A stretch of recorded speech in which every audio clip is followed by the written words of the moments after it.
Action Motorsport vous est présenté par La Capitale, Assurance Générale et Importation Thibault. Bienvenue à MS Moto. Cette semaine, notre pilote Michel Boily va mettre à l'essai cette Ducati Monster 797. C'est une moto dont la lignée remonte à loin dans le temps et qui défie véritablement plein de règles de la physique et aussi certaines règles financières. Vous allez apprendre ça avec Michel tout à l'heure. Avec les chimistes de Silverwax, on verra comment faire le meilleur entretien des chromes sur nos montures. Les garanties légales sur une moto neuve ou une moto usagée, qu'est-ce que ça implique exactement? Les gens de l'École de moto Centre-Ville vont nous donner un cours 101 là-dessus. Et avec nos amis de Hypertech, on verra comment on prépare une moto pour la mettre sur un dynamomètre. Comment on s'y prend pour avoir vraiment des lectures fiables? C'est le menu à MS Moto.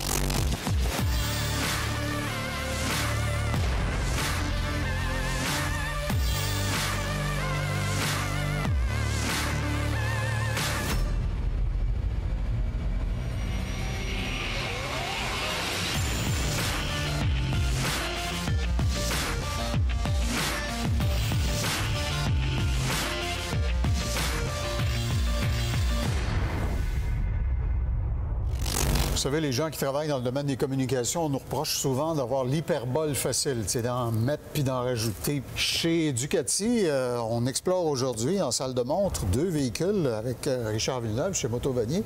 C'est maintenant la hypermoteur. Oui, le supermoteur, c'était pas assez. Cette année, refonte complète du hypermoteur. Donc, on a le moteur 950 cc, 114 chevaux. Complètement une autre ligne. On a sauvé énormément de poids. On a ramené les échappements vers l'arrière. Disponible en 2 versions. La version hypermoteur régulière comme ça. Et Ducati aime beaucoup s'adresser aux férus de performance. La version SP, comme il y a devant toi, Claude, qui a les coloris qui sont différents. Beaucoup d'ajouts en fibre de carbone. Je sens que mes coloris dans le visage seraient différents un peu aussi, si je chevauchais l'une et l'autre. Exactement. On regarde aussi au niveau des suspensions. On parle de suspension Hollins complètement ajustable à l'avant, à l'arrière. On parle les roues forgées plus légères, Marchesini, qui permettent un changement de direction plus facile. L'effet gyroscopique est beaucoup moins important, puis ça se ressent sur un véhicule comme ça. Super de beaux véhicules cette année. Puis véhicules, encore une fois, dans une niche assez pointue qui ressemble à peu de véhicules sur le marché. Véhicules super le fun à conduire. Quand tu parles de roues forgées, tu parlais d'économie de poids tout à l'heure. Les roues forgées, il y a des gens qui croient que c'est juste une manifestation esthétique. Le grain moléculaire du métal, lorsqu'il le forge avant de lui donner sa forme finale, est infiniment plus fort à poids comparable.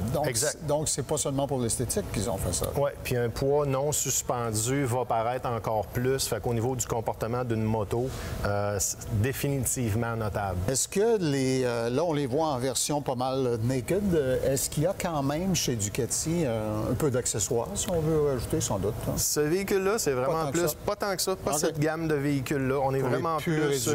Oui, exactement. Les hardcore, comme on dit, c'est vraiment un véhicule typé performance, mais aussi un véhicule qui est plaisant de par ses proportions à rouler en ville. C'est sûr que c'est pas un véhicule au long cours. L'autonomie, réservoir, position de conduite sont très exposés au vent. On est assis très haut, très carré.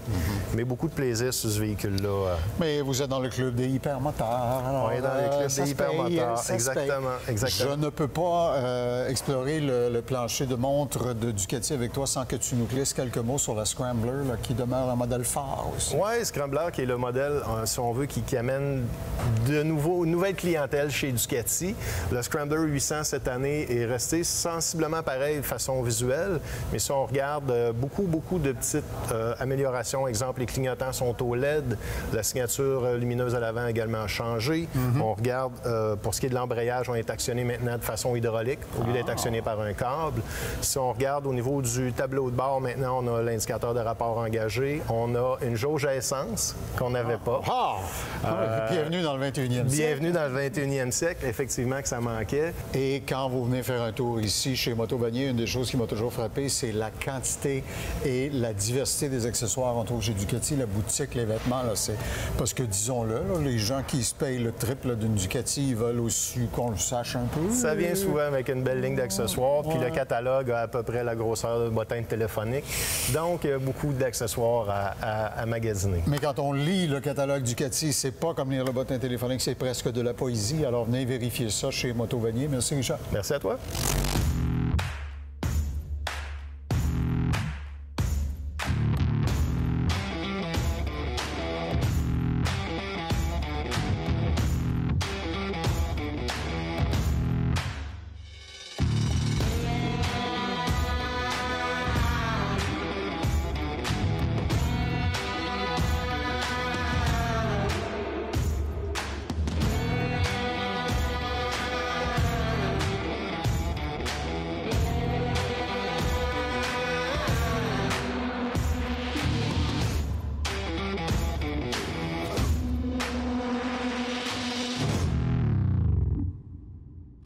Dyno time!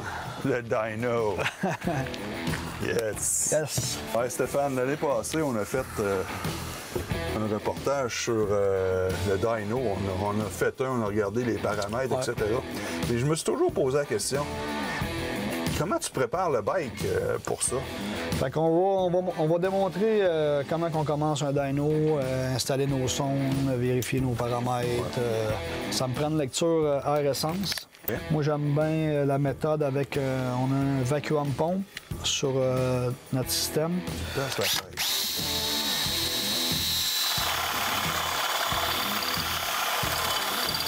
Après ça, on installe un rivet. Je suis capable d'aller visser mes sondes dessus. Puis après ça, ben, à la fin, on met une botte. Ça reste là en permanence. Ça reste là en permanence. Fait que si on a besoin de recalibrer pour un changement quelconque, les sensors, les sondes sont déjà prêtes à être installées. Après ça, j'installe mes sondes. On vérifie notre O2 sensor. Fait que là, à l'air libre, c'est 18. OK. Moi, ce gaz-là, c'est un gaz qui est fait pour tester nos sensors. OK. Fait qu'on est supposé d'être autour de 13,2. Fait que si mes données sont pas bonnes à partir de là, ben moi, je m'en vais avec ça. Je m'en vais avec des données qui sont pas bonnes, puis la calibration sera pas bonne. Avec le vacuum, comme on expliquait tantôt, 35 litres minute d'air qu'il faut qu'il passe. Fait que là, si je mets mon vacuum, là, c'est comme trop haut un petit peu.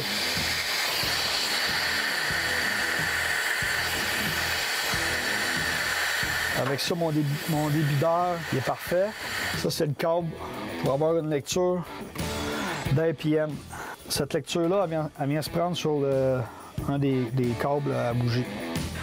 Le moteur qu'on a aujourd'hui, c'est un moteur qu'on a fait cet hiver. C'est un 120R de Screaming Eagle qui a été acheté à la base. Fait que là, on sait qu'on partait avec un 120R de base. Fait qu'il y a une programmation Street Pro 120. Fait que là, un coup, mes basics faits, je les save. Après ça, je les envoie à l'ICM, qui est l'ordinateur d'origine. Fait qu'il n'y a pas un petit détail qui est laissé à la chance, dans le fond. Non, c'est ça qui était très important de savoir. Oui, parce que c'est facile de s'écarter. Fait que la programmation est faite. On commence le tuning, là, comme on avait expliqué un petit peu dans le premier reportage. Là.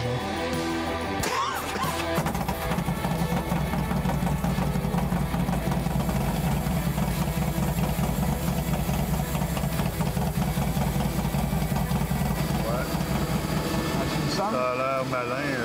Oui, ça devrait avoir 150 forces. J'en ai quelques-uns de faits comme celui-là. Ça va autour de 150 livres de torque, 147 HP, 148. Puis on a mis des cams à guet. Fait que le cam à guet, au lieu d'avoir une chaîne, lui, il est un petit peu plus précis dans ses timings. OK. Fait que versus les cams, les têtes, on espère passer au-dessus du 150. Avec un bon tuning. Avec un bon tuner. Cette chronique vous a été présentée par les lubrifiants Hypertech et Crête Performance.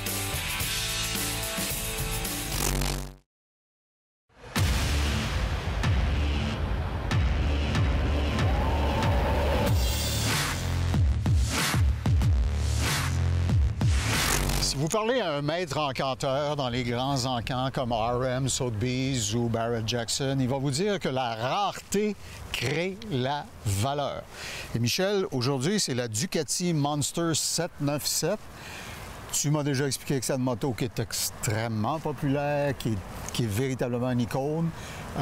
On s'en fâche pas dedans tout le temps, tous les coins de rue, mais c'est une machine qui mérite considération si on veut bien s'amuser. Parce que les gens voient ça comme une icône. C'est certain que la Ducati a une attirance pour... on va supposer les gens fortunés, parce que les gens aussi pensent qu'il faut être fortuné pour posséder une Ducati.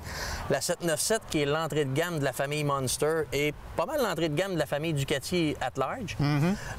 Ça se détaille à 10 600 $. Et on a toutes la qualité des mêmes composantes que sur la Panigale à 30 000 ou sur les autres, des freins Brembo avec des tubulures bridées en stainless, on a Les l'antipatinage. fournisseurs de Ducati ne changent pas parce que c'est leur premier barreau de la chaîne alimentaire. Exactement. On a une petite mécanique qui existe et d'ailleurs, c'est le 25e anniversaire de la Monster chez Ducati.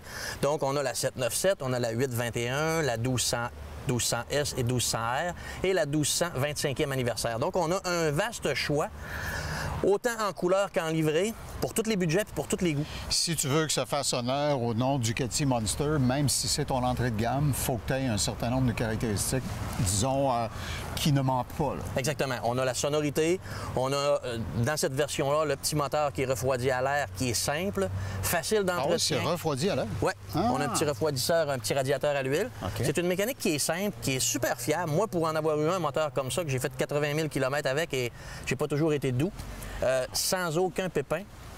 Oui, j'ai fait de la piste avec, j'ai fait des voyages, c'est vraiment... Mais la Monster, Claude, je t'ai déjà expliqué, dans tous les motos que j'essaie, c'est toujours celle que je trouve qui a le facteur fun le plus élevé. C'est une moto extrêmement légère, on parle de 384 livres. C'est vrai que le gabarit pas très lourd. Le centre de gravité est extrêmement bas. Avant, on avait les échappements hauts sur cette moto-là. Maintenant, on a mis le catalyseur en dessous du moteur. On a encore moins de masse en hauteur. C'est le peu qu'on peut améliorer une petite moto qui est presque parfaite. Bien, on va encore aller chercher des améliorations comme ça Parce en baissant que, le centre de gravité. Comme tu dis, si ça fait 25 ans qu'elle est sur le marché, j'entends la dénomination, et que c'est une mécanique qui est refroidie à l'air, on parle simplicité foncièrement. C'est simple, mais en même temps, c'est une mécanique qui a évolué avec toute la technologie que la métallurgie, que l'ingénierie a permis là, chez Ducati de faire. Donc, on a un petit moteur des années 2019-2020, mais avec un look puis une technologie qui existe depuis longtemps, qui a juste été améliorée. Tu m'as déjà dit aussi que lorsqu'il y en a une qui se retrouve sur le marché usagé, ça ne traîne pas. C'est mieux qu'un tableau de grand mètre ou qu'une bouteille de vin. Les gens écoute, une Monster comme ça, au prix que ça se vend, au détail, quelqu'un qui la garde 2 ans et puis qui veut la revendre, il va perdre à peu près 1000. C'est sinon la moto qui a la valeur de revente la plus élevée de toute l'industrie. Ouais. Puis je te dirais que la plupart du temps, étant donné qu'elle n'est pas excessivement dispendieuse, les gens, ils veulent pas la vendre, ils la gardent. Ouais. Quand ils vont changer peut-être pour une plus grosse parce qu'ils deviennent meilleurs. Mais autant pour un débutant que pour quelqu'un qui veut avancer et conduire là, tous les jours, autant en ville. Ouais, elle te fera jamais défaut dans le sens que tu t'en lasseras pas en disant j'aurais dû acheter plus gros. Non. À moins de vouloir une moto sportive ou un autre style de moto. Ouais. La petite Monster est excessivement maniable. Bon, je vais aller me promener avec tout à l'heure. On va aller voir comment est-ce que c'est. Parce qu'avant la 797, c'était la 796. Bon, il y a eu des petites améliorations, des petites évolutions comme ça. Je suis convaincu de ne pas être déçu parce que la Monster chez Ducati, c'est un petit bijou. Alors, c'est une classique, la Ducati Monster 797. On la met à l'essai. Salut à tous. Bienvenue encore une fois aux chroniques de l'École de moto Centre-Ville. Steve, ça va bien? Très bien, merci. Good. Cette semaine, on va parler des garanties légales lorsqu'on achète une moto neuve. On va parler aussi des motos usagées. Garantie, toi, qu'est-ce que tu penses de ça? Au niveau des motos. En auto, c'est très... C'est plus clair. Je suis pas un fervent de garantie. Ouais. Ouais. Les garanties, c'est le minimum. Puis de toute façon, quand on pense à une garantie sur un véhicule neuf à 1 an pour une moto, par contre, quand on va dans l'usager, il peut arriver qu'un concessionnaire s'est ramassé avec quelqu'un qui a laissé sa moto en échange, qui n'a pas tout dit la vérité. Là. Ça peut arriver. Les troubles intermittents, c'est quelque chose. Là. Le concessionnaire, lui, de bonne foi, il l'a acheté, il l'a revendu, les problèmes commencent. Moi, je te comprends. Je te mets un bémol là-dessus. Il n'y a pas aussi une responsabilité du concessionnaire qui reprend la moto que Hugo a ramenée, par exemple, et puis là, qui aurait un problème intermittent. Mais c'est pas eux autres aussi la job de regarder la moto comme il faut avant de la revendre à quelqu'un d'autre. Je peux vous dire qu'un trouble intermittent, il n'y a rien de pire que ça. Non. Le gars s'est croisé les doigts, il l'a rentré chez le concessionnaire, ça a bien été. Mais ce trouble-là, il était récidivant, puis il revenait une fois de temps en temps. Tu l'achètes, tu l'essayes, ça va pas bien, il retourne tout de suite chez le concessionnaire. J'attends pas 6 mois pour y aller. Hugo, toi non plus, tu n'achèteras pas de garantie prolongée, si je ne me trompe pas. Non, moi non plus, je ne suis pas un partisan là, des garanties prolongées. Et il y a parfois certaines exclusions. Donc, ça, je pense que c'est le pire. Tu roules tranquillement, tu penses être protégé. Ouais. Par contre, tu arrives au garage, puis on te dit « Ah, désolé, tant qu'à y être, autant pas l'acheter. » Allons-y avec, par exemple, si c'est une moto neuve, avec la garantie légale. Donc, c'est la garantie qui s'applique automatiquement. Pas besoin de papier, c'est par la loi. la loi sur la protection du consommateur. Si on parle d'une super moto à, par exemple, 20 000 $, si ça ne fonctionne plus après 13 mois, excusez-moi, là, mais ça ne fonctionne pas. La garantie légale va venir dire qu'en fonction du prix, en fonction de l'utilisation, il va y avoir une durée raisonnable qu'il faut que le bien fonctionne. Et je trouve que ça manque de clarté, ce que c'est vrai, là. C'est vrai. Alors, comment je fais pour me faire respecter là-dedans? Donc, pour cet aspect-là de garantie légale aux neuves, c'est vrai qu'il y a un flou. Par contre, pour les motos usagées, essentiellement garantie de 2 mois pour les motos usagées sur le marché depuis 2 ans et moins, et garantie de 1 mois pour les motos depuis 3 ans et moins. L'affaire avec les garanties, c'est, il faut le dire, il faut parfois se battre un peu là, pour expliquer non, j'ai des droits, oui, non. Très intéressant, très complexe en même temps. N'hésitez pas, vous avez une question, un problème relié avec une garantie. Il y a Hugo qui est là, il y a le petit livre qu'on peut consulter. La loi, il y a des flous, mais c'est quand même fait pour vous protéger aussi. Alors, merci messieurs, c'est très intéressant. On pourra en parler encore très longtemps. On se retrouve la semaine prochaine. Cette capsule vous a été présentée par l'École Moto Centre-Ville, la seule école spécialisée de moto située au centre-ville de Québec.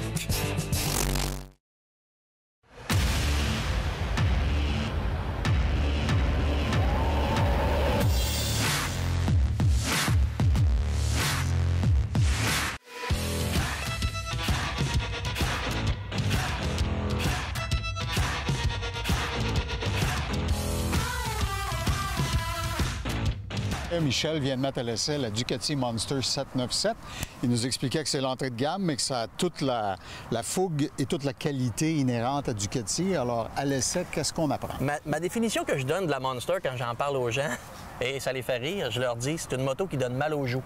Ah. Et tout le monde a un point d'exclamation dans le visage. Eh bien, quand ils vont l'essayer puis qu'ils reviennent me voir puis qu'ils sont plus capables d'arrêter de sourire, j'ai dit, c'est ça l'effet Monster. Mais si t'as pas un full face et tu souris tout le temps, c'est pas bon, les mails de tes dents? C'est Ça, tatoué. tu vas ramasser, le sourire est tatoué, puis 98 % des gens à qui j'ai fait vivre cette expérience-là sont revenus avec un sourire et j'ai de la misère, j'en ai encore presque mal aux joues. Je vois ça, là. Écoute, on a fait un petit peu d'autoroute, on s'est promené en ville pour montrer le petit côté facile et convivial, les manœuvres de stationnement, les manœuvres en ville. C'est une moto qui est hyper facile à reculer. À l'usage de tous les jours, dans un environnement urbain, ultra facile. Qu'on soit un homme, une femme, qu'on soit fort ou grand ou petit, ça va être une moto qui est super légère, super maniable parce que le centre de gravité est vraiment dans l'axe des 2 roues.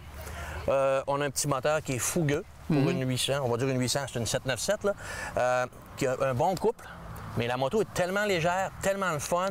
Dans toutes les petites améliorations qui ont été apportées avec le temps, on a remonté un petit peu les pegs, les marchepieds, on a changé un petit peu l'angle de fourche, les entrées d'un courbe sont faciles. Le facteur fun qu'on parle, la suspension travaille bien, tu sais, on parle de la prise en main, on parle du moteur, tout ça, mais le plaisir qu'on a à la conduire, c'est de 11 sur 10. Il faut dire aussi qu'une firme aussi sérieuse que Ducati, tu sais, qui réussit en course autant, on dit toujours que ce qu'on apprend en course finit par percoler dans les produits de masse. Ouais. Il y a plein de détails là-dedans que bien des gens qui ne sont pas des experts ne pourraient peut-être même pas identifier, mais qui créent au total l'effet dont tu parles. Exactement. C'est l'ensemble d'un paquet de composantes techniques, d'évolution de technologie aussi, puis de façon de faire, qui fait que la Monster est, en passant, une des motos préférées des grandes vedettes américaines. Tu disais qu'à Malibu, tu m'as déjà dit ça, là, au mètre carré, là, il y en a. Là. Des Monster. Brad Pitt a roulé en Monster. Martin Matt roule en Monster. C'est la machine préférée. Si Martin Matt roule avec ça, c'est sûr que c'est parfait. Oui, parce que lui, il est plus que parfait. Mais c'est tellement le fun à conduire, Claude. C'est un plaisir. Okay. Un petit bijou. Ma seule interrogation, puis il fait un peu plus chaud aujourd'hui, l'été est arrivé là, dans notre calendrier de tournage, et les refroidis à l'air. Ouais. Donc, tu sais, quand on est en circulation urbaine, c'est un peu plus chaud pour le thermostat. Je vais te dire, honnêtement, j'ai presque jamais essayé une moto dans un environnement urbain, pris dans le trafic, quand il fait en haut de 25, qui ne dégage pas de la chaleur. C'est un moteur, si on ne l'arrête pas, c'est un moteur à explosion, il en fait de la chaleur. Je te dirais, les Ducati, pour avoir déjà expliqué ça à quelqu'un, sont conçus pour rouler. Donc, s'il n'y a pas d'apport d'air, il y a même des modèles comme la Panigale, que le radiateur se veut plus petit que les besoins du moteur. parce qu'elle est conçue pour rouler à des hautes vitesses. Que tu vas te déplacer à haute vélocité. C'est hors de question qu'on roule avec cette moto-là dans le trafic. Donc, celle-là aussi refroidit à l'air, mais c'est un petit moteur qui se comporte quand même assez bien, même à haute température. Ça y prend pas grand-chose pour le refroidir. Tu verras pas une 1200 ou une 1500 aussi pointue refroidie à l'air. Ouais. Parce que là, on aurait trop de chaleur. Forcément. Donc, on réserve ça pour les petites cylindrées. Puis c'est très efficace. Alors, bonne moto, agréable à conduire, maniable en toutes circonstances, puis très bon barreau d'accès numéro 1 pour la famille Ducati. Exactement. Rapport qualité-prix, c'est pas à la portée de seulement des riches d'avoir une Ducati, c'est à la portée de n'importe qui. C'est le même prix qu'une moto dans les catégories des 650 à 700 cc dans toutes les marques japonaises. C'est pas inaccessible. Les assurances aussi sur une Ducati coûtent peu cher parce que les franchises, vols et vandalisme sont très basses. C'est tous des facteurs qui jouent en la faveur de la machine. Puis si on veut changer, ça coûte combien de motos? C'est le prix qu'on la paye moins le prix qu'on la revend. Celle-là, le prix de revente, il est astronomique. Investissement, vous disiez, docteur. Merci. La Monster de Ducati, la 797. Cet essai routier vous a été présenté par Moto Vanier, passionné depuis 1973. Ceux qui ont des bons yeux parmi vous savent que Michel Boily, notre pilote, et votre homme serviteur, on est habillés, bien sûr, par Scott. Des vêtements qui satisfont toujours les motocyclistes. Avec David Mongrain, d'Importation Thibault. Ici, on a le Priority GT. C'est le haut de la gamme chez Scott. Oui, en effet, c'est le plus haut de gamme chez Scott. On parle du manteau qui a à peu près tout pour satisfaire le pilote exigeant. On parle ici d'une construction avec une membrane Gore-Tex qui est très reconnue pour son imperméabilité et sa respirabilité. On a aussi des bandes de cuir pitard qui vont être très flexibles, qui vont aider à résistance à l'abrasion en cas d'impact. Les protections qui vont être en SASTEC qui sont souples, donc très, très, très confortables. Également, des nouveaux zippers waterproof de chez Waikiki qui vont nous donner de la ventilation active. Double chaleur à l'intérieur qui va être amovible autant dans le pantalon que dans le manteau. Aussi, donc, une adaptabilité à toutes les conditions là, ici chez Scott. Puis lui, je vois qu'on peut le zipper 360. Exactement, zipper 360 qui va nous protéger des infiltrations d'eau et que notre manteau relève en cas d'impact. Est-ce que, autant de qualité et de caractéristiques, est-ce qu'il faut que je vide mon compte en Suisse? Ou... Bien, écoute, c'est sûr que c'est pas le manteau le plus abordable chez Scott. Par contre, si on le compare à la compétition, il est plus qu'abordable. On parle de 7,99 pour un manteau en Gore-Tex et 4,99 pour les pantalons. C'est un deal considérant toutes les caractéristiques techniques de cet ensemble-là. OK. Et c'est disponible pour hommes, essentiellement? Pour hommes seulement, oui. OK. Alors, vous voyez, c'est encore impressionnant cette année. Toujours de la nouveauté chez Scott. Trouvez toutes les spécifications et les prix sur le site d'Importation Thibault avec un s.com. Bonne saison, David. Merci. Cette chronique vous a été présentée par Importation Thibault. Alors, un peu c'est bien, beaucoup c'est mieux. La semaine prochaine, une autre Ducati, une autre Monster, la 1200, celle-là. Et en plus, on va aller faire ce qu'on appelle en français un track day à la piste de Sainte-Croix. Notre ami Marc Cloutier d'Hypertech nous fait découvrir un pilote qui porte le même prénom. Lequel? Mystère, semaine prochaine. Action Motorsport vous a été présenté par La Capitale, Assurance Générale et Importation Thibault.